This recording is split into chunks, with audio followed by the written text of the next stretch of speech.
بسم الله الرحمن الرحيم الحمد لله والصلاة والسلام على رسوله الكريم أما بعد সম্মানিত উপস্থিতি আকিদাত তাহাউইয়ার আলোচনা চলছিল আমাদের আশা করতেছি আগামী সপ্তাহে ইনশাআল্লাহ আমরা আকিদাত তাহাউইয়ার কিতাবটি শেষ করে ফেলবো বিইذنিল্লাহ। আজকে একটি ক্লাস এবং আগামী সপ্তাহে দুটি ক্লাস হলে ইনশাআল্লাহ আমাদের আকিদাত তাহাউইয়ার ক্লাসটি শেষ হবে বিইذنিল্লাহ। এরপর আমরা দেখবো আর কি সামনে কি করা যায়। তো গত ক্লাসে আলোচনা হচ্ছিল ওয়ানুহিব্বু আসহাব রাসূলিল্লাহ সাল্লাল্লাহু আলাইহি ওয়াসাল্লাম, আমরা রাসূলুল্লাহ সাল্লাল্লাহু আলাইহি ওয়াসাল্লামের আসহাবদেরকে ভালোবাসি, তাদের ভালোবাসায় কোনো বাড়াবাড়ি করি না, ছাড়াছাড়ি করি না, তাদেরকে ঘৃণা করি না, এবং যারা তাদেরকে ঘৃণা করে এবং তাদের অনৈতিক সমালোচনা করে তাদেরকে আমরা ঘৃণা করি, এবং সাহাবায়ে কেরামকে আমরা যখন স্মরণ করি বা তাদের আলোচনা যখন আমরা করি তখন ন্যায়সঙ্গত উত্তম কথা বলি, তাদের ইজতিহাদি খাতাগুলোকে যথাসম্ভব ঢেকে রাখার চেষ্টা করি।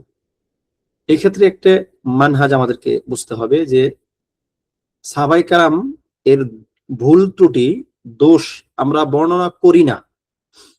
এর কারণ কি এটা যে তারা নির্দোষ, তারা মাসুম না, উদ্দেশ্য এটা না, বরং তারা মানুষ, তাদের মধ্য থেকেও ভুল ভ্রান্তি হতে পারে। সাহাবায়ে কেরামের সময়ে, নবী সাল্লাল্লাহু আলাইহি ওয়াসাল্লামের সময়ও কিন্তু চুরির কারণে কিন্তু মানুষের হাত কাটা গেছে। নবী সাল্লাল্লাহু আলাইহি ওয়াসাল্লামের সময় কিন্তু জিনার কারণে তাদেরকে হদ কায়েম করা হয়েছে, রজম করা হয়েছে। ঠিক আছে, তার মানে তারা মাসুম না, কিন্তু তাদের ভুলগুলো বা তাদের খাতা যেগুলো হয়েছে সেগুলো ইজতিহাদি খাতা। তাদের আদল, তাদের ইনসাফ, তাদের গ্রহণযোগ্যতা, এই ব্যাপারে আমাদের কারো কোনো সন্দেহ নেই, বরং এটা হচ্ছে আহলুস সুন্নাহ ওয়াল জামাআর ইজমা যে আসহাব রাসূল সাল্লাল্লাহু আলাইহি সাল্লাম কুল্লুহুম উদুল এবং কুল্লুহুম সিকাত। তারা প্রত্যেকেই ন্যায়নিষ্ঠ এবং প্রত্যেকেই বিশ্বাসযোগ্য এবং গ্রহণযোগ্য। কাউকে আমরা তাদের বিশ্বাসের ক্ষেত্রে, তাদের গ্রহণযোগ্যতার ক্ষেত্রে আমরা কখনোই তান করতে পারি না বা মন্দ কোনো কিছু বলতে পারি না। তাদের ভুলগুলোকে ইজতিহাদি খাতা। এখন ইজতিহাদি খাতার মাসআলা কি শরীয়তে? আপনি যখন মৌলিকভাবে এই সিদ্ধান্তে আসবেন যে তাদের খাতা যেগুলো ছিল সেগুলো ইজতিহাদি খাতা, তো ইজতিহাদি খাতার মাসআলা কি শরীয়তে? যদি ব্যক্তি সঠিক সিদ্ধান্তে আসতে পারে 2 নেকি, যদি ব্যক্তি ভুল সিদ্ধান্ত নেয় 1 নেকি। সুতরাং তাদের ব্যাপারটা 2 নেকি এবং 1 নেকির মধ্যে ঘোরাফেরা করতেছে। আর আমরা অথবা যারা তাদের সমালোচনা করতেছে তারা 1 গুনাহ অথবা ডাবল গুনার উপরে ঘোরাফেরা করতেছে। কেননা আসহাব রাসূল সাল্লাল্লাহু আলাইহি সাল্লামের প্রতি তাআন করা, তাদেরকে সমালোচনা করা, এইটা কুফরের পর্যায়েও যেতে পারে। এটা কি সর্বনিম্ন হচ্ছে ফুসুক, পাপাচার, আর সর্বোচ্চ কি সেটা কুফর পর্যন্ত হতে পারে। তাহলে তাদের 1 নেকি 2 নেকির মাঝখানের ব্যাপারগুলোকে সমালোচনা করে কেউ হয় মিনিমাম হারাম, উপরে গেলে কুফরের পর্যায়ে যাচ্ছে, এটা একটা মাকুল না, মানে এটা গ্রহণযোগ্য কোনো ব্যাপার না। ঠিক আছে, তো এই হলো এই ক্ষেত্রে একটি তালিক। সাহাবা এর সংজ্ঞা কি কে বলতে পারবেন? মান হুয়া সাহাবা, মা হুয়া তারিফুস সাহাবী, সাহাবীর তারিফ কি, সংজ্ঞা কি? যেমনটা আমরা আগে জেনেছি, যে ব্যক্তি নবী সাল্লাল্লাহু আলাইহি ওয়াসাল্লামকে ঈমান অবস্থায় দেখেছে, তার প্রতি ঈমান এনেছে এবং ঈমান অবস্থায় আবার মৃত্যুবরণ করেছে, এবং এর সঙ্গে আপনারা একটা তাকয়ীদ দিতে পারেন, একটা শর্ত যুক্ত করতে পারেন, এই দুইয়ের মাঝখানে ইরতিদাদ হয় নাই, তিনি ইসলাম ত্যাগ করেননি। যেমন একজন ব্যক্তি নবী সাল্লাল্লাহু আলাইহি সাল্লামকে 1 মুহূর্তের জন্য দেখেছে ঈমান অবস্থায়, দিনের একটা অংশে, রাতের একটা অংশে, এবং এই অবস্থায় তার মৃত্যু হয়েছে ঈমানের হালতে, এই ব্যক্তি সাহাবী হিসেবে গ্রহণযোগ্য হবে, বিবেচিত হবে। এই ব্যক্তি নবী সাল্লাল্লাহু আলাইহি সাল্লামকে দেখেছেন ঈমান অবস্থায়, কিন্তু মাঝখানে তিনি বা সে মুরতাদ হয়ে গেছে, ইসলাম পরিত্যাগ করেছে, এই মানে ইসলাম পরিত্যাগ করার পরে নবী সাল্লাল্লাহু আলাইহি সাল্লামকে সে আর দেখে নাই। এর মধ্যে নবী সাল্লাল্লাহু আলাইহি সাল্লাম ইন্তিকাল করেছেন, ইনি নবী সাল্লাল্লাহু আলাইহি সাল্লাম ইন্তিকালের পরে আবার ইসলাম গ্রহণ করেছেন না, এই ব্যক্তিও তখন সাহাবী হবে না, তখন সে হবে তাবিঈ, যদি তিনি সাহাবীদেরকে পেয়ে থাকেন। ঠিক আছে? কিন্তু এই ব্যক্তি আবার মুরতাদ হওয়ার পরে আবার যদি ইসলাম গ্রহণ করে, ইসলাম গ্রহণ করার পর যদি নবী সাল্লাল্লাহু আলাইহি সাল্লামকে আবার দেখে এবং এই অবস্থায় তার মৃত্যু হয়, তিনি আবার সাহাবী হিসাবে পরিগণিত হবেন। তো এটা হচ্ছে নবী সাল্লাল্লাহু আলাইহি সাল্লামকে ঈমান অবস্থায় দেখা এবং ওই অবস্থায় মৃত্যুবরণ করা এবং এর মাঝখানে ইরতিদাদ বা রিদ্দা এর ঘটনা না ঘটা। ঠিক আছে? এটা হচ্ছে সাহাবীর সংজ্ঞা। এখন আহলুস সুন্নাহ ওয়াল জামাআর নিকট সাহাবী কারামের, সাহাবায়ে আজমাইনের হুকুক গুলো কি? যেমন আমরা কিন্তু এখানে আলোচনা যেখানে করতেছিলাম যে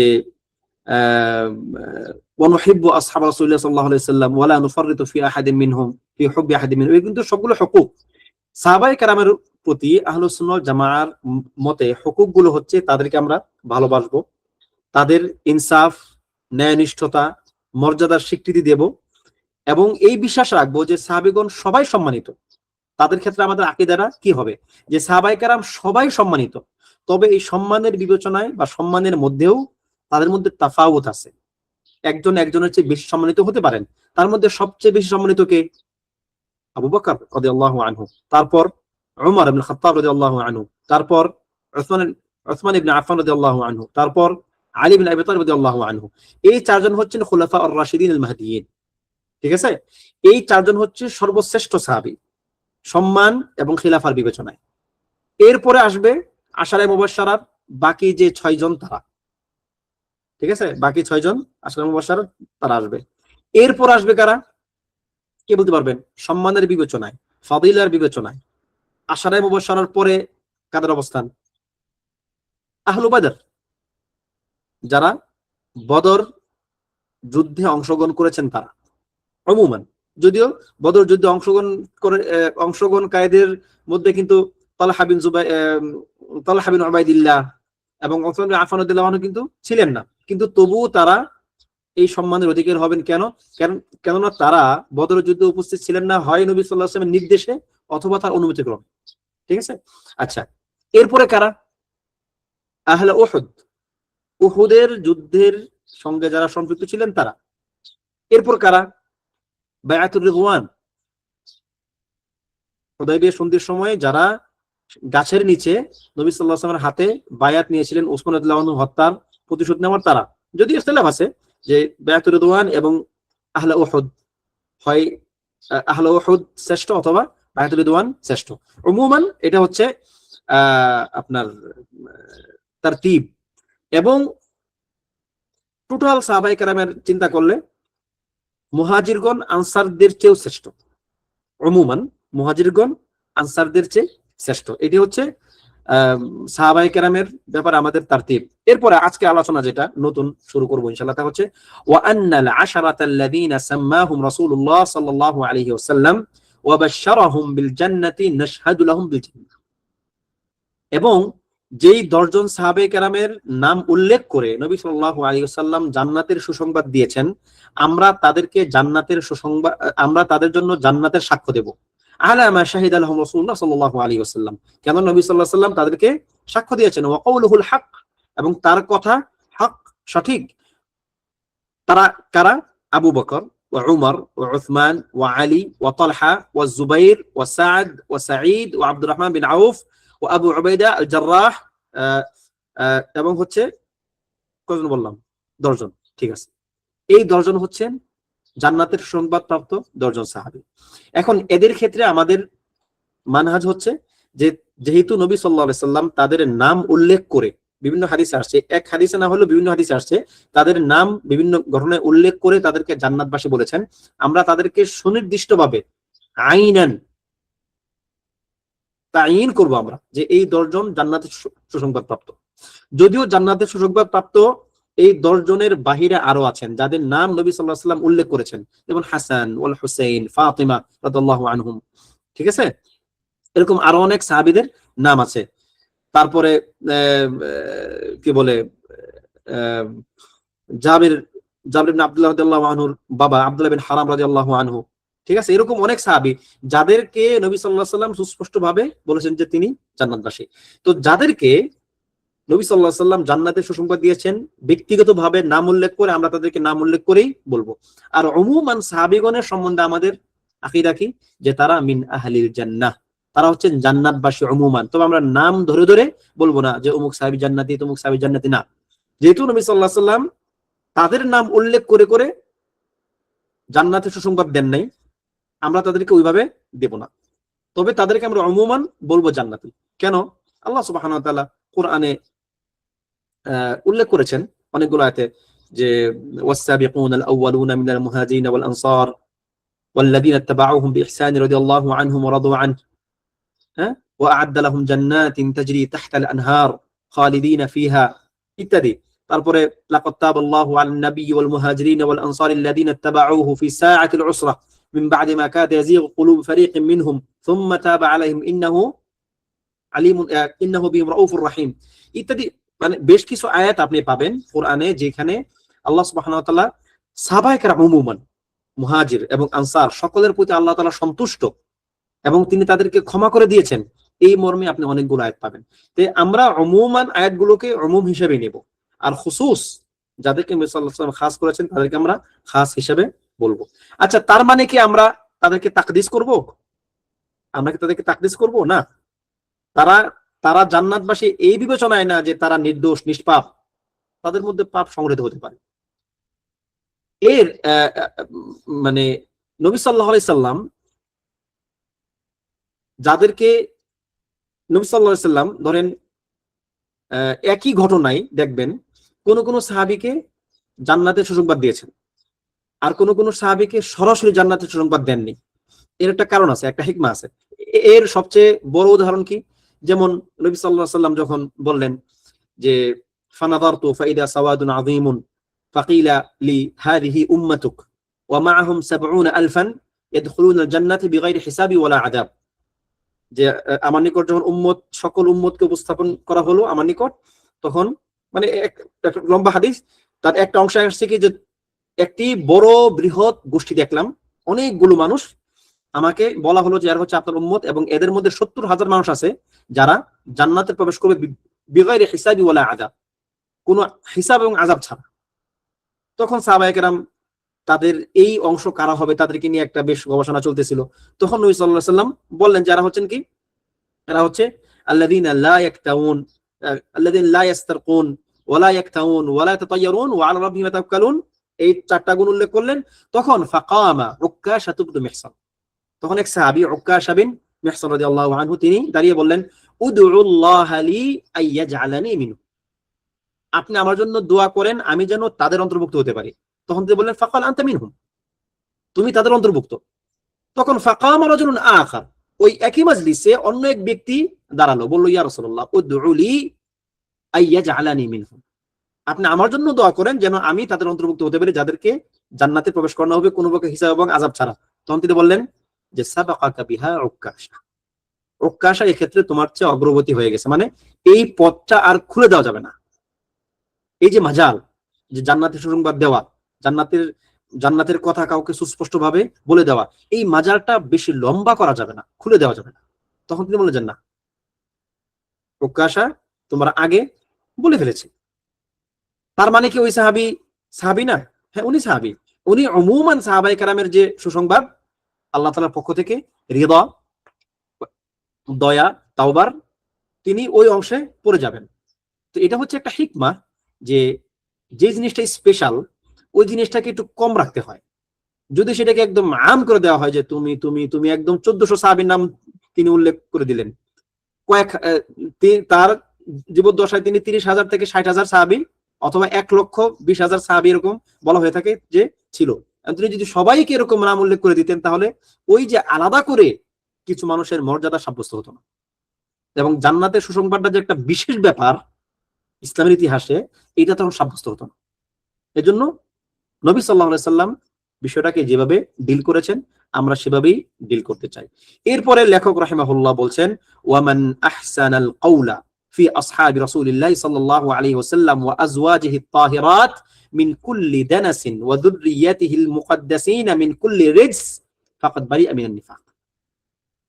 যে ব্যক্তি নবী সাল্লাল্লাহু আলাইহি ওয়াসাল্লামের সাহাবায়ে কেরামের ব্যাপারে সুন্দর কথা বলল, যখন তাদের নাম উল্লেখ করে তখন সে ন্যায়সঙ্গত উত্তম কথা বলে, এবং তার পবিত্র স্ত্রীগণের ব্যাপারেও, পবিত্র স্ত্রীগণ এবং সন্তানগণের ব্যাপারেও যারা ন্যায়সঙ্গত কথা বলে এবং তাদেরকে যাবতীয় যে অপবিত্রতা, নাপাকি, ভ্রষ্টতা থেকে মুক্ত ঘোষণা করে বা এই কথাগুলো বলে, ফাকাদ বারিআ মিনান নিফাক, সে নিফাক থেকে মুক্ত হয়ে গেল, সে মুনাফিক হবে না। হাদিসে দেখবেন বেশ কিছু হাদিস এরকম আসছে, যে ব্যক্তি 40 দিন ইমামের সাথে আপনার তাকবীরুল্লাহর সঙ্গে সালাত পড়বে, তার নাম নিফাকের খাতা থেকে কেটে যাবে। ঠিক আছে, এটা কিন্তু কোনো সার্টিফিকেট না। ব্যাপারটা এমন না যে এই কাজটা যে ব্যক্তি করবে সে কোনোদিন মুনাফিক হবে না বা সে কোনোদিন নিফাক করতে পারে না, বরং এটা হচ্ছে তার জন্য একটা একটা একটা তাহরিদ, ব্যক্তি যেন এই কাজগুলো বেশি বেশি করে। এবং আসলেই যদি একজন ব্যক্তি 40 দিন 5 ওয়াক্ত সালাত ইমামের সাথে আউয়াল ওয়াক্তে পড়ে এবং তাকবীরুল্লাহর সঙ্গে পড়ে, তার মধ্যে যে একটা প্রভাব তৈরি হবে ইস্তিকামাতের ক্ষেত্রে, তাকে সেটা সাহায্য করবে। এটা হচ্ছে উদ্দেশ্য। তার মানে এই না যে তাকে তাকদিস করা হলো এবং তাকে একদম সার্টিফিকেট দেওয়া হলো যে সে আর কোনোদিন নিফাকি করবেই না বা করতে পারবে না। ব্যাপারটা এমন না। তবে আল্লাহ তাআলা তার জন্য সহজ করে দিবেন। সে যদি ইস্তিকামাত থাকতে চায়, মানে ইস্তিকামাত ধারণ করতে চায়, আল্লাহ তাআলা তার জন্য সহজ করবেন তার এই আমলের কারণে। ঠিক তদ্রুপ সাহাবায়ে কেরামের ব্যাপারে যারা ন্যায়সঙ্গত ধারণা রাখবে, তাদেরকে যারা উত্তম ভাবে স্মরণ করবে এবং নবী সাল্লাল্লাহু আলাইহি ওয়াসাল্লামের স্ত্রীদের ব্যাপারে যারা ন্যায়সঙ্গত কথা বলবে, তাদের সন্তানদেরকে নিয়ে যারা প্রশংসামূলক কথা বলবে, তাদের অন্তরে নিফাক থাকবে না। আসলে নিফাক ব্যাপারটা কি? মা মা'না নিফাক? নিফাক হচ্ছে এমন একটা রোগ, যে রোগটা মানুষের অন্তরে থাকে, যেটা সে প্রকাশ করে না। সে প্রকাশ করতে মানে প্রকাশ করে না। অন্তরে অন্তরে সে একরকম বিশ্বাস লালন করে, আর বাহিরে বাহ্যিক ভাবে সে ভিন্ন আচরণ প্রকাশ করে। এটা হচ্ছে নিফাক। তাহলে এই ব্যক্তি হচ্ছে যুল ওয়াজহাইন, দুই চেহারাওয়ালা। এর কাছে এক চেহারা নিয়ে আসে আর ওর কাছে ভিন্ন এক চেহারা নিয়ে আসে, অথবা ভিতরে একরকম বিশ্বাস লালন করে, বাহিরে ভিন্ন রকম আচরণ প্রকাশ করে। তো যাদের মধ্যে নবী সাল্লাল্লাহু আলাইহি সাল্লাম এবং তার সাহাবী, নবী সাল্লাল্লাহু আলাইহি সাল্লাম না, সাহাবা আজমাইন এবং তার স্ত্রী এবং সন্তানদের ব্যাপারে ভালোবাসায় পূর্ণ থাকবে, এই ব্যক্তির অন্তরকে আল্লাহ সুবহানাহু ওয়া তাআলা নিফাক থেকে বাঁচিয়ে রাখবেন। এই ব্যাপারে বেশ কিছু আসার পাওয়া যায়। যেমন আইয়ুব আস-সিখতিয়ানি রাহিমাহুল্লাহ, উনি বলেছেন, উনিও এই ব্যাপারে বলেছেন যে সালাফগণের থেকে উনি বর্ণনা করেছেন যে যারা সাহাবায়ে কেরামের ব্যাপারে ভালো কথা বলবে, তারা নিফাক থেকে বাঁচতে পারবে, তারা নিফাক থেকে বাঁচতে পারবে। কেননা মুনাফিকরা, নবী সাল্লাল্লাহু আলাইহি ওয়াসাল্লামের সময় যারা মুনাফিক ছিল, তাদের সমস্যা কিন্তু মূলত ওই দেখবেন যে সাহাবায়ে কেরাম এবং নবী সাল্লাল্লাহু আলাইহি ওয়াসাল্লামের ব্যাপারে তাদের সমালোচনা। মুনাফিকদের যে কয়েকটা আচরণ বাহ্যিক ভাবে প্রকাশ পেয়েছে, মন্দ আচরণ, সেগুলো কি? এই সাহাবায়ে কেরামকে নিয়ে তোয়ান করা, নবী সাল্লাল্লাহু আলাইহি ওয়াসাল্লামকে নিয়ে তোয়ান করা, উমুমান মুসলিমদেরকে নিয়ে তোয়ান করা। এটা হচ্ছে তাদের বাহ্যিক আচরণ। তারা এই কাজগুলো করে, তারা ইস্তেহজা করে সাহাবীদেরকে নিয়ে, গরিব সাহাবীদেরকে নিয়ে তারা সমালোচনা করে, সাহাবীদের পরিবারকে নিয়ে তারা খারাপ মন্তব্য করে, নবী সাল্লাল্লাহু আলাইহি ওয়াসাল্লামের স্ত্রীদেরকে নিয়ে তারা খারাপ মন্তব্য করে। তার মানে মুনাফিকদের বাহ্যিক আচরণ ওই সময় এইগুলোই ছিল। কেননা নিফাকের দিকটা তো মানুষ বুঝবে না। নিফাক তো সে অন্তরে লালন করে, তার কুফরটা সে অন্তরে লালন করে, কিন্তু বাহ্যিক ভাবে তার এই সমস্ত আচরণগুলো প্রকাশ পায়। সে মুসলমানদেরকে নিয়ে বাজে মন্তব্য করে। ঠিক তদ্রুপ সাহাবায়ে কেরাম যেহেতু মুসলিমদের মধ্যে সর্বশ্রেষ্ঠ প্রজন্ম, তাদেরকে নিয়ে যারা বাজে মন্তব্য করবে, তাদের অন্তরে নিফাকের কি আশঙ্কা আছে। এবং যারা তাদেরকে নিয়ে ভালো কথা বলবে, তাদের অন্তরে ঈমানের সম্ভাবনা আছে। এটা হচ্ছে একটা মানদণ্ড আর কি। এবং সালাফগণ এটা এভাবেই চিন্তা করতেন। এবং এই কথাগুলো আমাদের অনেক বেশি বলা দরকার। এইগুলা হচ্ছে শিয়াদের দ্বারা প্রভাবিত আকীদায়, যারা শিয়াদের দ্বারা প্রভাবিত আকীদা যারা লালন করে, তাদের কথা হচ্ছে এগুলো। যারা বলে কি মুআবিয়া রাদিয়াল্লাহু আনহু এই করতেন, সেই করতেন, তার ছেলেকে তিনি স্বজনপ্রীতি করছেন, এই সেম আপনার এলিগেশনস দিয়ে, অভিযোগ দিয়ে আপনার ওসমান রাদিয়াল্লাহু আনহুকে হত্যা করা হয়েছে। এই সেম এলিগেশনস যে তিনি স্বজন প্রীতি করতেছেন, তিনি বাইতুল মালের এই করেন সে করলা হাওলা ওয়ালা কুওয়াতা ইল্লা বিল্লাহ। তুমি কে তাদেরকে নিয়ে এই সমস্ত মন্তব্য করার? যে জায়গায় হাজার হাজার সাহাবী তখনও জীবিত আছে, কেউ কোনো কথা বললো না। তোমরা কারা?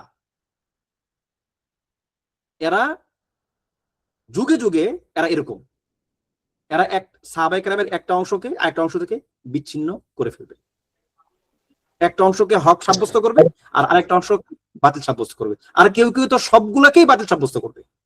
খাওয়ারিজরা সকল সাহাবীরাই পথভ্রষ্ট, শুধুমাত্র আবু বকর এবং উমর ছাড়া। খাওয়ারিজদের মতে আবু বকর এবং সব কাফের, সব সাহাবী কাফের। লা হাওলা ওয়ালা কুওয়াতা ইল্লা বিল্লাহ। তো এই ধরনের, তখন তাকে বললাম যে আপনি খুব সাবধান হয়ে যান, আপনি খুব সাবধান হয়ে যান, যে আপনি অনেক উল্টাপাল্টা কিছু দিন শুনতেছেন দেখতেছেন। পরে দেখলাম, এক মিনিট শহীদুল ভাই, পরে দেখলাম উনি আমাকে একটা ভিডিও একটা লিঙ্ক দিল যে দেখেন এই যে এইটা দেখেন, এই যার লিঙ্ক দিল এই লোকটার চেহারা দেখার সাথে সাথে আমার গায়ের মধ্যে আগুন লেগে গেল। ও একটা পথভ্রষ্ট, কোরআনের উল্টাপাল্টা ব্যাখ্যা করে। আমি তাকে মানে অনেক আগে তার দুই একটা লেকচার আমি দেখেছিলাম তাকে বোঝার জন্য। কোরআনের উল্টাপাল্টা ব্যাখ্যা করে, মানে ওই আহলে কোরআন টাইপ আর কি। হাদিস তো মানবেই না, কবরের আযাবকে বিশ্বাস করে না, এরকম মানে একটা বাজে একটা মানুষ, অথচ তার এত ফলোয়ার। সে মাওলানা, আবার সে আবার আলেম। আমি বললাম লা হাওলা ওয়ালা কুওয়াতা ইল্লা বিল্লাহ। এই লোককে আপনি শুনেন, এবং একে শুনে আপনি সাহাবী যিনি মিন কুত্তাবিল ওয়াহি, ওয়াহির লেখকদের মধ্যে একজন জালিল কদর সাহাবী মুআবিয়া রাদিয়াল্লাহু আনহু, আল্লাহ রাসূল সাল্লাল্লাহু আলাইহি ওয়াসাল্লামের সঙ্গে যার কারাবা আছে, আত্মীয়তার সম্পর্ক আছে, আপনি এরকম একজন জালিল কদর সাহাবীকে নিয়ে আপনি বাজে মন্তব্য করতেছেন। মানে এর মতো একটা কাবিহ লোকের কথা শুনে মাআযাল্লাহ, আপনার ঈমানকে আপনি একটু মুরাজা করেন, এদেরকে শুনবেন না। দেখেন তখন বললো যে আপনি একটু দেখেন উনার কথাগুলো এখানে একটু ইয়ে আছে, মানে তার কথাগুলো কিন্তু সিয়াক ঠিক আছে, ইতিহাসের ঘটনাগুলো কেমনে কি আসছে। আমি মানে আপনি আমাকে বলবেন না যে আমি শুনতে, আপনি শুনবেন না এগুলো। মানে আমাদের কাছে কি আর কোনো আলেম নাই? আমাদের সালাফগণ কি আমাদেরকে সাহাবী কেরামের ব্যাপারে কি সুস্পষ্ট দিক নির্দেশনা দিয়ে যান নাই? যে আমাদেরকে এখন যে একটা ভিডিও বানাবে তার ভিডিও দেখতে হবে, দেখে সেটাকে রদ করতে হবে, সেটা কেন বললো গবেষণা করতে হবে? না না না, তাদের কথা কি গবেষণা করার সময় আমাদের নাই? আমরা তাদেরকে শুনবই না, আমরা তাদেরকে দেখবই না। আমাদের একটা ভিত্তি আছে, আমাদের একটা ঐতিহ্য আছে, আমাদের ইতিহাস আছে, আমাদের কৃষ্টি আছে, আমাদের কালচার আছে। তো আমরা কেন একজন একটা বাজে মন্তব্য করবে ওটা শুনবো, ওটা রদ করবো, ওটার কি ঠিক না ব্যাঠিক বিবেচনা করবো না? এইটা আমাদের কাজ না, আমরা এদেরকে পরিত্যাগ করব। তো ইয়াজিদ কে যখন মুআবিয়া রাদিয়াল্লাহু আনহু খলিফা নির্বাচন করেন, এটা তো একটা ইজতিহাদ, হয় এক সওয়াব নয় কি দুই সওয়াব, শেষ। হাজার হাজার সাহাবী ওই সময়ে জীবিত থাকা অবস্থায়, মানে প্রকাশ্যভাবে কোন সাহাবী এইটার প্রতিবাদ করেন নাই, বলেন নাই যে আপনারা স্বজনপ্রীতি করলেন। সাহাবায়ে কেরামের মানহাজ এটা ছিল না, বিচ্ছিন্ন ব্যতিক্রম ঘটনা সেটা ভিন্ন। উমুমান সাহাবায়ে কেরামের মানহাজ এটা ছিল না। তাহলে এখন এতগুলো বছর পরে আপনি কোন ছাড় যে আপনি তাদেরকে নিয়ে সমালোচনা করবেন, তাদের বিভিন্ন সিদ্ধান্তগুলো নিয়ে আপনি মন্তব্য করবেন না? এটা হচ্ছে নিফাকের আলামত। সাহাবাদেরকে তান করা এটা হচ্ছে নিফাকের আলামত। সাহাবায়ে কেরামকে তান করার, আচ্ছা সেটা ইনশাআল্লাহ একটু পরে আসি। তো এটা হচ্ছে মূল কথা যে সাহাবায়ে আজমাইন রাদিয়াল্লাহু আনহুমের ব্যাপারে আমরা উত্তম কথা বলবো, বাজে কোনো মন্তব্য তাদের করব না। যদি তাদের ইজতিহাদি কোনো খতা আমাদের চোখের সামনে আসেও, সেটা আমরা ইলমি আলোচনাতে যদি আসে, তুল্লাবুল ইলমদের মধ্যে ইলমি গবেষণা চলতে পারে, কারণ তারা সাহাবায়ে কেরামের মর্যাদা সম্মানটা বুঝবে এবং তাদের ইজতিহাদটাও বুঝবে, তাদের খতাটা লেভেলটা কি খতার তারা সেটাও বুঝবে। আর আপনি যখন নাকি সাধারণ মানুষের সামনে এগুলো বলবেন, সাধারণ মানুষ এগুলো বুঝবে না। তারা সাহাবায়ে কেরামের ব্যাপারে মন্দ ধারণা পোষণ করে তাদের ঈমানের ক্ষতি করবে। সুতরাং জনগণের সামনে, সাধারণ মানুষের সামনে আপনি কখনোই সাহাবায়ে কেরামের যেই কাজগুলো মানুষের আকলের বাহিরে বুঝতে পারবে না, সেগুলো নিয়ে আপনি কোনো মন্তব্য করতে পারবেন না। এটা আহলুস সুন্নাহ ওয়াল জামাআর নীতি নয়। আমাদের নীতি উল্টাটা। আমরা তাদের ইজতিহাদি খাতাগুলোর ব্যাপারে আমরা মুখে তালা, আমরা চুপ, আমরা কোনো মন্তব্য করতে রাজি না। তিলকা উম্মাতুন কদ খালাত লাহা মা কাসাবাত ওয়া লাকুম মা কাসাবতুম ওয়া লা তুসআলুনা আম্মা কানু ইয়ামালুন। ঠিক আছে? আবার বিপরীতে এখানে ঈমান কুফরের একটা প্রশ্ন আছে, নিফাকের একটা প্রশ্ন আছে। এজন্য ব্যাপারটাকে সহজ মনে করা যাবে না। আল্লাহ আমাদেরকে হেফাজত করুন।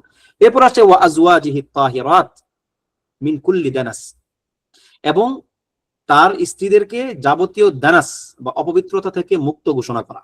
এটা হচ্ছে আমাদের দায়িত্ব, করণীয়। তার স্ত্রীদেরকে যারা তাআন করে, যারা তার স্ত্রীদের সম্মান হরণ করে, এই সমস্ত মানুষগুলো কোরআনের অনেকগুলো আয়াতকে অস্বীকার করে। তারা হুকমান কুফার, শুধুমাত্র একটা কারণেই, যে ব্যক্তি মা আয়েশা রাদিয়াল্লাহু আনহার চরিত্র নিয়ে বাজে মন্তব্য করবে, সে কোরআনের আয়াতকে অস্বীকার করার কারণে সে কাফের। যেদিকে আল্লাহ সুবহানাহু ওয়া তাআলা মা আয়েশা রাদিয়াল্লাহু আনহার পবিত্রতা ঘোষণা করেছেন সূরা নূরের মধ্যে। তার মানে এখন এরপরও যদি কেউ বলে যে মা আয়েশা লা হাওলা ওয়ালা কুওয়াতা ইল্লা বিল্লাহ, তার চরিত্র নিয়ে যদি কেউ খারাপ মন্তব্য করে, সে কোরআনের ওই আয়াতকে অস্বীকার করলো, সে মুমিন না, সে কাফের। তার কাফের হওয়ার জন্য এটুকুই যথেষ্ট। আজওয়াজ, নবী সাল্লাল্লাহু আলাইহি ওয়াসাল্লামের স্ত্রী কয়জন ছিলেন? কি বলেন? নবী সাল্লাল্লাহু আলাইহি ওয়াসাল্লামের ইন্তিকালের আগেই তারা ইন্তিকাল করেছেন, তার জীবদ্দশায়। তারা কারা? খাদিজা বিনতে খুয়াইলিদ রাদিয়াল্লাহু আনহা, এবং আরেকজনকে কে বলতে পারবেন? ইনি হচ্ছেন যায়নাব বিনতে খুজাইমা, যায়নাব বিনতে খুজাইমা আল হিলালি রাদিয়াল্লাহু আনহা। এই দুইজন, এই যায়নাব বিনতে খুজাইমার আপনার কুনিয়া ছিল উম্মুল মাসাকিন, উম্মুল মাসাকিন। এই দুইজন আল্লাহ নবী সাল্লাল্লাহু আলাইহি ওয়াসাল্লামের জীবদ্দশায় তারা ইন্তিকাল করেন, আর বাকি 9 জন স্ত্রী নবী সাল্লাল্লাহু আলাইহি ওয়াসাল্লামের ইন্তিকালের পরে তারা মারা যান। তাহলে আমরা উম্মাহাতুল মুমিনিনের ব্যাপারে, আমাদের অর্থাৎ নবী সাল্লাল্লাহু আলাইহি ওয়াসাল্লামের স্ত্রীদের ব্যাপারে আমাদের আকীদা কি? তারা হচ্ছেন মুমিনদের মা, তারা সবাই চারিত্রিকভাবে পবিত্র। আমরা তাদের চরিত্র নিয়ে কোনো বাজে মন্তব্য করতে পারি না, এবং তাদের ব্যাপারে ওই সময় আকীদা ছিল যে আল্লাহ নবী সাল্লাল্লাহু আলাইহি ওয়াসাল্লামের ইন্তিকালের পরে তাদেরকে কেউ বিবাহ করতে পারবে না, কেননা মা তারা। এবং আমাদের একটা আকীদা হচ্ছে যে তারা নবী সাল্লাল্লাহু আলাইহি ওয়াসাল্লামের জীবদ্দশায় দুনিয়া এবং আখিরাতে তারা স্ত্রী। মানে এটা কিন্তু আমাদের একটা গুরুত্বপূর্ণ একটা আকীদা। শিয়ারা, রাওয়াফিদরা বলে কি যে তিনি দু একজন স্ত্রীর নাম উল্লেখ করে বলে যে তারা হচ্ছে নবী সাল্লাল্লাহু আলাইহি ওয়াসাল্লামের জীবদ্দশায় স্ত্রী, কিন্তু তারা যেহেতু চরিত্র ভালো না, তারা যেহেতু এই সেই লা হাওলা ওয়ালা কুওয়াতা ইল্লা বিল্লাহ, এগুলো মুখান্ত মানে খারাপ লাগে, সুতরাং তারা আখিরাতে তার স্ত্রী হবে না। কিন্তু আমাদের আগে উল্টা, যে না, তারা হচ্ছে দুনিয়া এবং আখিরাতে নবী সাল্লাল্লাহু আলাইহি ওয়াসাল্লামের স্ত্রী, এবং তাদের সকলের প্রতি নবী সাল্লাল্লাহু আলাইহি ওয়াসাল্লাম সন্তুষ্ট ছিলেন, এবং তারাও নবী সাল্লাল্লাহু আলাইহি ওয়াসাল্লামের প্রতি সন্তুষ্ট ছিল। যদিও পারিবারিক মানবীয় কিছু কিছু মান অভিমানের ঘটনা ছিল, কিন্তু উমুমান স্ত্রী হিসাবে নবী সাল্লাল্লাহু আলাইহি ওয়াসাল্লাম তাদের প্রতি সন্তুষ্ট ছিলেন, এবং তারাও নবী সাল্লাল্লাহু আলাইহি ওয়াসাল্লাম এর প্রতি স্বামী হিসাবে সন্তুষ্ট ছিলেন। এটা হচ্ছে আমাদের তাদের ব্যাপারে আকীদা, এবং তারা আহলুল বাইতের অন্তর্ভুক্ত।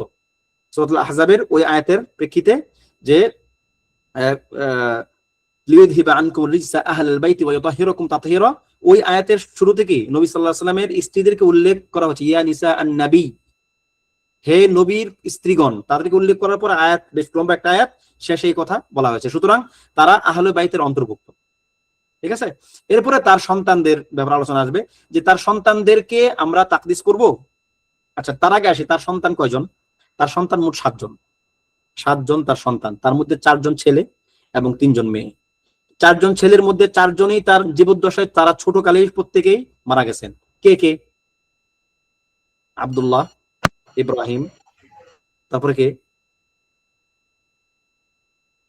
আব্দুল্লাহ, ইব্রাহিম, তারপরে কে? তাহের, তৈয়ব, আব্দুল্লাহ, ইব্রাহিম, কাসিম। 3 জন, আব্দুল্লাহ, ইব্রাহিম, কাসিম। এই 3 জন হচ্ছে নবী সাল্লাল্লাহু আলাইহি ওয়াসাল্লামের ছেলে। ঠিক আছে? আর মেয়ে 4 জন। নাম কি কি? যায়নাব, তারপর রুকাইয়া, উম্মু কুলসুম এবং ফাতেমা রাদিয়াল্লাহু আনহুমা রাদিয়াল্লাহু আনহুন্না আজমাইন। ঠিক আছে, তাহলে এই হলো 7 জন। এই 7 জনের মধ্যে 6 জন শুধুমাত্র ইব্রাহিম ব্যতীত 6 জন খাদিজা বিনতে খুয়াইলিদ রাদিয়াল্লাহু আনহার গর্ভে জন্ম নিয়েছেন। আর একজন শুধু ইব্রাহিম কার গর্ভে, কে বলতে পারবেন? ইব্রাহিমের মা কে? ইব্রাহিম মারিয়াম কিত্তি, মারিয়াল কিত্তি, আহসান্ত, মারিয়া। তিনি ছিলেন মিশর থেকে আসা নবী সাল্লাল্লাহু আলাইহি ওয়াসাল্লামের জন্য উপহার স্বরূপ তার দাসী। ঠিক আছে, তাহলে এই হলো 7 জন তার সন্তান। 7 জনের মধ্যে কোনো পুরুষ সন্তান মানে তার যে ছেলে সন্তান কেউ বেঁচে ছিল না, যেটা আল্লাহ সুবহানাহু ওয়া তাআলা তার জন্য একটা বিশেষ নবুয়তের দালাল হিসেবে সেটা সাব্যস্ত করেছেন। মা কানা মুহাম্মাদুন আবা আহাদিম মির রিজালিকুম ওয়ালাকিন রাসূলুল্লাহ ওয়া খাতামুন নবিয়্যিন, তোমাদের পুরুষগণের মধ্যে কারো পিতা তিনি না। তার মানে এখান থেকে নিশ্চিত হওয়া গেল যে তার আর কোনো পুত্র সন্তান হবে না, বা তার মানে স্পেশালি আর কি পুত্র সন্তান তার থাকবে না। ঠিক আছে, এটা। এখন এখানে লেখক যেটা বললেন যে ওয়াযুররিয়াতিহি আল মুকাদ্দাসিন মিন কুল্লি রিজস, যে তার যুররিয়াহ আল মুকাদ্দাসিন, পাক পবিত্র, সকল নাপাকি থেকে, সকল অপবিত্রতা থেকে তারা পবিত্র। এই কথাটাকে আপনি কিভাবে বিবেচনা করবেন? এটাকে এর দুইটা অর্থ হতে পারে। একটা হচ্ছে কি, যে তার যারা একদমই তার নিজের সন্তান যুররিয়া, যেমন 7 সন্তানের কথা বললাম, এই 7 সন্তানের ক্ষেত্রে এটা ঠিক যে তারা মুকদ্দাস এই শব্দে না, বরং তারা নাপাকি থেকে, অপবিত্রতা থেকে তারা মুক্ত বিইذنিল্লাহ, এবং তারা প্রত্যেকেই সাহাবী এবং সাহাবিয়া। হ্যাঁ, এবং প্রত্যেকেই সাহাবিয়ে কেরামের হয় ব্যক্তিগতভাবে সুনির্দিষ্টভাবে জান্নাতের সুসংবাদ প্রাপ্ত, অথবা সাহাবায়ে কেরামের উমুমান যে আপনার আয়াতগুলো সেই বিবেচনায় তারা জান্নাত পাবেন বিইذনিল্লাহ। ঠিক আছে, সুতরাং তারা মিন কুল্লি রিজস, কোনো সমস্যা নাই, আমরা তাদেরকে সমস্ত রিজস থেকে মুক্ত ঘোষণা করতে পারি, বলতে পারি বা বলবো। কিন্তু যদি যুররিয়া এর অর্থ হয় তার পরবর্তী বংশধর, না, এই ক্ষেত্রে কোনো গ্যারান্টি নেই। এটা কিন্তু অনেকে আবার এটাকে একটা ইস্যু বানিয়ে ফেলে, মনে করে যে নবী সাল্লাল্লাহু আলাইহি ওয়াসাল্লামের বংশধরের মধ্যে কি কেউ পাপাচারী থাকতে পারে? হ্যাঁ, থাকতে পারে, অস্বাভাবিক কিছু না। নবীগণের সন্তানদের মধ্যেও নবীগণের যারা নিজের সন্তান সেও তো কাফের হতে পারে, কিন্তু নবী সাল্লাল্লাহু আলাইহি ওয়াসাল্লামের ক্ষেত্রে সেটা হয় নাই। নূহ আলাইহিস সালাতু ওয়াস সালামের নিজের সন্তান কাফের ছিল, নিজের সন্তান কাফের ছিল। ঠিক আছে, সুতরাং এটা অন্যদের ব্যাপারটা এরকম আপনি বলতে পারবেন না যে তাদের মধ্যে কোনো আপনার পাপাচার ঢুকবে না বা কুফর ঢুকবে না, এটা কোনো গ্যারান্টি দেওয়া যাবে না, কারণ এটা এখন একটা ব্যবসা হয়ে দাঁড়াইছে। এখন যদি শুধু একজন মুখ দিয়ে বলতে পারে এবং সাব্যস্ত করতে পারে যে আমি আওলাদে রাসূল, মানে তিনি পুত পবিত্র, না, এরকম কোনো গ্যারান্টি নেই। প্রথম কথা হচ্ছে সে কি আওলাদে রাসূল কিনা, নবী সাল্লাল্লাহু আলাইহি ওয়াসাল্লামের সন্তান কিনা, সন্তানদের সিলসিলায় সে আছে কিনা, এই ব্যাপারটা নিশ্চিত না বর্তমানে। আগে যেরকম নাসাব খুব যত্ন সহকারে রাখা হতো, এখন ততটা যত্ন সহকারে রাখা হয় না, নিশ্চিত না এটা। দ্বিতীয়ত, যদি সাব্যস্ত হয়ও, এটা তার জন্য বিশেষ কোনো উপকার আসবে না। নবী সাল্লাল্লাহু আলাইহি ওয়াসাল্লাম নিজে তার মেয়েকে বলছেন, ইয়া ফাতিমা বিনতি মুহাম্মদ লা উগনি আনকি মিনাল্লাহি শাইআ, হে ফাতিমা বিনতে মুহাম্মদ, যিনি তার নিজের সন্তান, কলিজার টুকরা, তিনি জীবদ্দশায় তিনিও ছিলেন, তিনি বলতেছেন যে আমি কিয়ামতের দিন তোমার জন্য কোনো উপকার করতে পারবো না। তার মানে এটা নবী সাল্লাল্লাহু আলাইহি ওয়াসাল্লামের সন্তান হওয়ার মধ্যে বিশেষ কোনো খায়ের নাই, যদি তার ঈমান না থাকে, যদি তার আমল সালেহ না থাকে, যদি সে আল্লাহ তাআলাকে সন্তুষ্ট করতে না পারে। মান বাত্তা বিহি আমালুহু লাম ইউসরি বিহি নাসাবু, মুসলিমের হাদিস। যে ব্যক্তিকে তার আমল পিছিয়ে দিয়েছে, আমল তাকে কি জান্নাতের দৌড় থেকে পিছিয়ে দিয়েছে, তার নাসাব, বংশমর্যাদা তাকে জান্নাত দিবে না, বংশমর্যাদা তাকে সামনে এগিয়ে নিবে না। মান বাত্তা বিহি আমালুহু লাম ইউসরি বিহি নাসাবু, গুরুত্বপূর্ণ একটা কায়দা এটা। ঠিক আছে, তাহলে এই ক্ষেত্রে আমাদের বিশ্বাস হচ্ছে এটি যে নবী সাল্লাল্লাহু আলাইহি ওয়াসাল্লামের সন্তানগণ যারা সরাসরি সন্তান, তাদেরকে আমরা যাবতীয় অপবিত্রতা, নাপাকি, কুফর, শিরক থেকে মুক্ত বলতে পারি, কারণ তারা সবাই সাহাবী ছিলেন। আর এবং প্রত্যেকেই, শুধুমাত্র ফাতিমা রাদিয়াল্লাহু আনহা ছাড়া, প্রত্যেকেই তার জীবদ্দশা ইন্তিকাল করেছেন। সুতরাং এটা একদম মানে স্পষ্ট। এবং দেখেন সুবহানাল্লাহ, ফাতিমা রাদিয়াল্লাহু আনহা একমাত্র তার সন্তান যিনি তার জীবদ্দশা ইন্তিকাল করেন নাই। তিনি নবী সাল্লাল্লাহু আলাইহি ওয়াসাল্লামের ইন্তিকালের পরে 6 মাস পরে তিনি মারা গেছেন।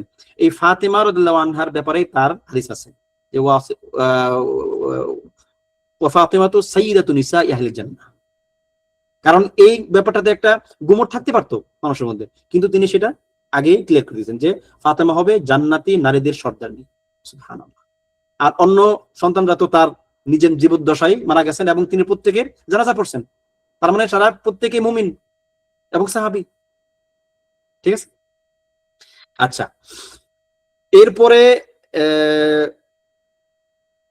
আচ্ছা, এখন আলুল বাইত আমরা কাদেরকে ধরবো?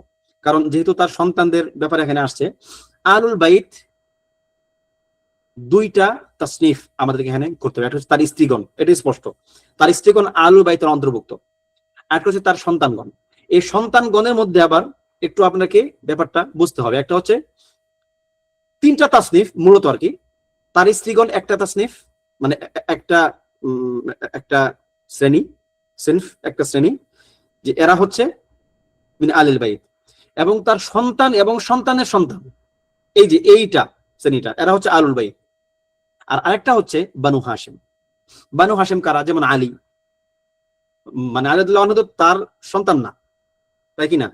কিন্তু হাসান হোসেন তার সন্তানের সন্তান, সেই হিসেবে তারা আবার তার সন্তানের সন্তান হিসেবে তারা পৌঁছে যাবে, সমস্যা নাই। কিন্তু আলী, আলু আব্বাস, আব্বাসের পরিবার, আলু জাফর, জাফরের পরিবার, বনু হাশিমের মধ্যে আর কি জাফরের পরিবার, আলু আব্বাস, আব্বাসের পরিবার, আলু আকিল, আকিলের পরিবার, আলু আল হারিস ইবনে আব্দুল মুত্তালিব, হারিস ইবনে আব্দুল মুত্তালিবের পরিবার। এবং সঠিক মতের ভিত্তিতে বলা যাবে যে আলু আবি লাহাব, মানে আবু লাহাবের সন্তানরা আর কি। কেননা আবু লাহাবের শুধুমাত্র একজন সন্তান, উতাইবা, সে শুধু কাফের ছিল, বাকি প্রায় সবাই মুসলিম ছিল এবং সাহাবী ছিল। ঠিক আছে, মুসলিম এবং সাহাবী ছিল। তো এই মানে আবু লাহাবের যে সন্তানরা সাহাবী ছিল, মুসলিম ছিল, তারাও আলুল বাইতের অন্তর্ভুক্ত। সুতরাং এই যে তিনটা সিনফ, এটা হচ্ছে আলুল বাইতের অন্তর্ভুক্ত। কি বললাম? তার স্ত্রীগণ একটা সিনফ, তার সন্তান এবং সন্তানের সন্তানগণ একটা সিনফ, আর একটা হচ্ছে কি বানু হাশিম। এই বানু হাশিমের মধ্যে আবার এই যে এই কয়েকটা পরিবার। কথা বোঝা গেল? আশা করি ক্লিয়ার। এরপরে লেখক রাহিমাহুল্লাহ বলেন, ওয়া উলামাউস সালাফি মিনাস সাবিকিন ওয়া মান বা'দাহুম মিনাত তাবিঈন আহলুল খায়র ওয়াল আসার ওয়া আহলুল ফিকহ ওয়ান নাযার লা ইযকারুনা ইল্লা বিল জামিল ওয়া মান যাকারহুম বিসুইন ফাহুয়া আলা গায়রিস সাবিল। মানে এতক্ষণ আমরা সাহাবায়ে কেরাম, নবী সাল্লাল্লাহু আলাইহি ওয়াসাল্লামের স্ত্রীগণ এবং তার সন্তানগণকে নিয়ে কথা বলতেছিলাম, যে তাদেরকে নিয়ে আমরা কোনো বাজে মন্তব্য করব না এবং খারাপ কথা বলবো না। যারা খারাপ কথা বলে তাদেরকে আমরা ঘৃণা করব, এবং যারা খারাপ কথা বলে তাদের মধ্যে মানে নিফাক, তুগয়ান এগুলো আছে, কুফর হবে। এবার তাদের ধারাবাহিকতায় যেটা মুনাসিব সেটা হচ্ছে কি সালাফুল উম্মাহ, উলামা উস সালাফ। আমাদের সালাফগণের মধ্যে যারা উলামা ছিলেন, যারা যারা আমাদের জন্য দ্বীনটাকে আমাদের পর্যন্ত পৌঁছানোর ক্ষেত্রে বিরাট বড় ভূমিকা রেখেছেন, মিনাত তাবিঈন ওয়া আতবাঈত তাবিঈন ওয়াল আইম্মাতুল মুজতাহিদিন ওয়াল ফুকাহা ওয়াল মুহাদ্দিসিন, মানে এই লেভেলের যারা ছিলেন, প্রত্যেকের ব্যাপারে আমাদেরকে সুন্দর এবং ন্যায় সঙ্গত ধারণা থাকা লাগবে। কেন? কারণ তাদের আমাদের উপর অনেক বড় হক আছে, আমাদের উপর তাদের অনেক বড় হক আছে। তাদের মাধ্যমে আমরা দ্বীনকে পেয়েছি। তারা আমাদের সনদ বুঝেন, সিলসিলা, চেইন। এই চেইনটা যদি আপনি কেটে দেন, তাহলে আপনার দ্বীনের আপনি কোনো চেইন পাবেন না। আপনার দ্বীন হয়ে যাবে রুটলেস, যার কোনো মূল নাই। আপনি আপনার দ্বীনকে ফখর করতে পারবেন না। আপনার দ্বীন উড়ে এসে জুড়ে বসে নাই, তার একটা সুনির্দিষ্ট একটা সিলসিলা আছে। তো উলামা উল উম্মাহ এরা হচ্ছেন আমাদের সেই সোনালী সিলসিলা, আর সিলসিলাতু যাহাবিয়্যাহ, যে সিলসিলাকে আপনি মানে খণ্ডন করতে আপনি ভাঙতে পারবেন না। এবং যুগে যুগে আমাদের উলামায়ে কেরাম এই ব্যাপারটাকে খুব গুরুত্ব দিয়েছেন, যে উলামাদের ব্যাপারে আমাদের ধারণা সুস্পষ্ট থাকতে হবে, তাদের ব্যাপারে আমাদের অত্যন্ত সম্মানের একটা মনোভাব থাকতে হবে। কেন? আল উলামা ওয়ারাসাতুল আম্বিয়া, এই উলামা হচ্ছেন আম্বিয়া আজমাইন আলাইহিমুস সালাতু ওয়াস সালাম, তাদের ওয়ারিস। ওয়ারিস কি দূরের ব্যক্তি হয়? আপনার ওয়ারিস কে হবে? যে আপনার সবচেয়ে কাছে সে হবে, আপনার সন্তান, আপনার স্ত্রী, আপনার বাবা, আপনার মা, তারা। সুতরাং ওয়ারিস মানে হচ্ছে খুব কাছের। তো এরা হচ্ছে নবী সাল্লাল্লাহু আলাইহি ওয়াসাল্লামের সবচেয়ে কাছের মানুষ। দুনিয়াতে যত মানুষ আছে সবচেয়ে কাছের মানুষ হচ্ছেন তারা। তাদেরকে যদি কেউ তান করে, তাদেরকে যদি কেউ অন্যায় ভাবে সমালোচনা করে, মূলত সেই নবী সাল্লাল্লাহু আলাইহি ওয়াসাল্লামকেই সমালোচনা করবে। কেন? কারণ তারা আলেম, তাদের অন্য কোনো পরিচয় আমাদের কাছে নাই। আমরা তাদেরকে এই জন্য সম্মান করি না যে তারা অনেক সম্পদশালী, তারা দেখতে অনেক সুন্দর, তাদের দেহ অনেক লম্বা, না এরকম না। তারা সমাজে অনেক বেশি প্রতিষ্ঠিত, না এরকম না। বরং তাদেরকে আমরা সম্মান করি লিইলমিহিম, তাদের ইলমের কারণে। আল্লাহ তাআলা তাদেরকে সম্মান দিয়েছেন, ইয়ারফাইল্লাহুল্লাযিনা আমানু মিনকুম ওয়াল্লাযিনা উতুল ইলমা দারাজাত। আল্লাহকে আল্লাহ তাআলা দুনিয়া এবং আখিরাতে সম্মান দিবেন। এই বিবেচনায় তাদেরকে সম্মান করা মূলত আল্লাহর নবী সাল্লাল্লাহু আলাইহি ওয়াসাল্লামকে সম্মান করার শামিল। তাদেরকে সম্মান করা মূলত দ্বীনকে সম্মান করার শামিল। ঠিক আছে? এবং উলামায়ে কেরাম তাদেরকে তাআত করার ব্যাপারে খুব ভয়ঙ্কর ভয়ঙ্কর কথা বলেছেন। আয-যাহাবী, আপনারা যদি সিয়ারু আলামিন নুবালা পড়েন, সেখানে অনেকগুলো ঘটনা আসছে যারা উলামায়ে কেরামকে নিয়ে তাআন করতো, তাদের মানে তাদের নাতিজা কি হয়েছিল? খুব খারাপ, খুব খারাপ হয়ে যায়। যারা উলামায়ে কেরামকে নিয়ে তাআন করে, উল্টাপাল্টা মানে তাদেরকে নিয়ে গালাগালি করে, তাদেরকে মানে অন্যায়ভাবে সমালোচনা করে, খুব ভয়ঙ্কর হয় তাদের অবস্থা। এবং ইবনে তাইমিয়া রাহিমাহুল্লাহ বলেছেন যে এই কথাটা প্রচলিত হয়ে আসছে যে আন্না কি দামুল উলামাই মাসমুমা, উলামাদের রক্ত বিষাক্ত। বিষ যেমন কেউ শুধু ঘ্রাণ নেয় অসুস্থ হয়ে যায়, আর খাইলে মারা যায়, ঠিক তদ্রুপ উলামায়ে কেরামের সমালোচনা বা উলামায়ে কেরামকে তাআন করতে যাওয়ার ধারে কাছে যাবেন, আপনার ঈমান দুর্বল হয়ে যাবে। আর যদি তাদেরকে তাআন করা শুরু করেন, কুফরও হতে পারে, আপনার ঈমানও না থাকতে পারে। এখন তাআনের দুইটা পর্যায় আছে। একটা হচ্ছে কি, যদি কোনো আলেমকে তাআন এই জন্য করা হয়, সমালোচনা এই জন্য করা হয় যে তিনি যে ইলমটা বহন করতেছেন সেই ইলমকে তাআন করার উদ্দেশ্যে তাকে তাআন করা, এটা সেটা কুফর, বাস খারিজ মিনাল মিল্লাহ, সে ইসলাম থেকে বের হয়ে যাবে। আর যদি কেউ তার ইজতিহাদের কারণে তাকে তাআন করে, ঠিক আছে, অথবা তার ব্যক্তিগত কোনো কারণে তাকে তাআন করে, সেটা হবে ফুসুক, তাআন করা যাবে না। এবং উলামায়ে কেরাম এই তাআন থেকে সবসময় নিরাপদ থাকতেন, মুক্ত থাকতেন, তাদের জিহ্বাটাকে তারা নিয়ন্ত্রণ করতেন। এখন তো আমরা মুখে একটা কথা আসলে হুট করেই বলে ফেলি, লা হাওলা ওয়ালা কুওয়াতা ইল্লা বিল্লাহ, ওয়াল্লাহি বিল্লাহি তাল্লাহি। আমি এই লোকগুলোকে দেখলে আমি অত্যন্ত ভয় পাই। কিছু কিছু মানুষ যারা আমাদের কাছের মানুষ, অনেক সময় কথাবার্তা হয়, এত লাগামহীন কথা যখন বলে আলেমদেরকে, মানে তার এটা মুখে বাঁধেই না যে সে যে একজন আলেমকে নিয়ে কথা বলতেছে, তার এটা অনুভূতিতেই নাই। মনে হয় যে মানে কি বলবো, এগুলো ঠিক না। এগুলা হচ্ছে ঈমানের দুর্বলতার লক্ষণ, ঈমানের দুর্বলতার লক্ষণ। আল্লাহ সুবহানাহু ওয়া তাআলা আমাদেরকে দোয়া শিখিয়েছেন যে ওয়াল্লাযীনা ক্বালু রব্বানা ইগফির লানা যুনুবানা, রব্বানা ইগফির লানা ওয়া লিইখওয়ানিনা আল্লাযীনা সাবাকুনা বিল ঈমান ওয়া লা তাজআল ফি কুলুবিনা গিল্লাল লিল্লাযীনা আমানু রব্বানা ইন্নাকা রাউফুর রাহিম। হে আল্লাহ, আপনি আমাদেরকে ক্ষমা করুন এবং আমাদের পূর্বে যারা ঈমান সহকারে গত হয়ে গেছেন, আমাদের যে সমস্ত ভাইরা, ওয়া লিইখওয়ানিনা মানে কি আমাদের ভাইরা, ভাইকে আপনার সবচেয়ে কাছের মানুষদের মধ্যে অন্তর্ভুক্ত সে। আল্লাহ তাআলা ঈমানদারদেরকে, যারা ঈমান নিয়ে গত হয়ে গেছে, তাদেরকে আল্লাহ তাআলা ভাইয়ের মতো উল্লেখ করেছেন, যাতে করে আপনি খুব ক্লোজ ফিল করেন, খুব কাছের ফিল করেন। তো যারা ঈমান সহকারে মারা গেছে, তাদেরকে নিয়ে আমাদের এরকম মানে তাদের প্রতি কোনো বিদ্বেষ মানে না রাখা, তাদের প্রতি সুধারণা পোষণ করা, তাদের জন্য জান্নাতের আশা করা, তাদের জন্য ইস্তিগফার করা ইত্যাদিটা আমাদের দায়িত্ব, কর্তব্য এগুলো আমাদের। এবং এইভাবেই মানুষের ঈমান শক্তিশালী হয়, তার সাবাত আছে ঈমানের মধ্যে, সে টিকে থাকতে পারে ঈমানের মধ্যে। আল্লাহ তাআলা তখন তার জন্যও দ্বীনের পথে টিকে থাকা সহজ করে দেন। সুতরাং উলামায়ে কেরামকে নিয়ে কথা বলাটা আমাদের জন্য খুব খুব বেশি মানে সতর্ক এবং সাবধান থাকা দরকার। সাহাবায়ে কেরামকে নিয়ে কথা বলার সময় আমরা হয়তো অনেকে সাবধান থাকি, কিন্তু উলামায়ে কেরামকে নিয়ে কথা বলার সময় আমরা সাবধান থাকি না।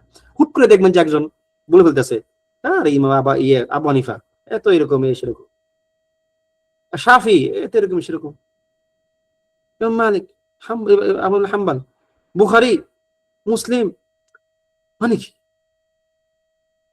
তো এটা আপনি যেই মানহাজেরই হন না কেন, আপনি যেই মাসলাকারই হন না কেন, আপনি যে মাযহাবেরই হন না কেন, এটা থেকে অবশ্যই অবশ্যই আপনাকে আমাকে সাবধান থাকতে হবে।